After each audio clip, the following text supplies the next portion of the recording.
Tänane hommik väga olulises osas pealinna haridusasutustes oli kaugel tavapärasest. Kell 9 paiku avastati e-kiri, mis lakooniliselt teatas lõhkekeha olemasolust kirja saanud hoones. Täna jälle uus pommiäärduste laine meile saabus, hakkas see kõik kella 9 ajal hommikul pihta ja üle-eestiliselt siis ta selliselt vaikselt järjest hakkas levima.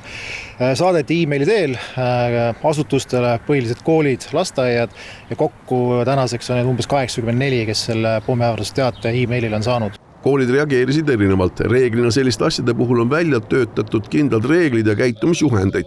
Politseile teadaolevalt ükski asutus uksi päevaks päris ei sulgenud. Hetkel mulle teadaolevalt ei oska öelda, kuidas koolid reageerisid.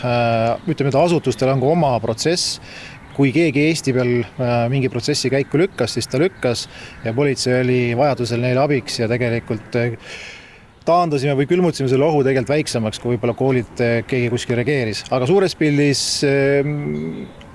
mul on tunnetus, et koolid, asutused käitusid vastavalt meie juhenditele, mida me oleme tegelikult eelnevalt kokku leppinud.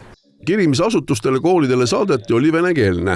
Mida saame öelda on see, et need ei pruugi olla pärit Eestimaalt, et on kuskilt siis üle piiri või välismaalt. Täpset asukoht hetkel ei oska öelda, et me hetkel veel selgitame välja asjaolusid, vaatame, kus need meilid saadetud on, et tegeleme nii-öelda selle seirega, et aru saada, kus kandist ja võib-olla kes täpsemalt seda siis teinud on.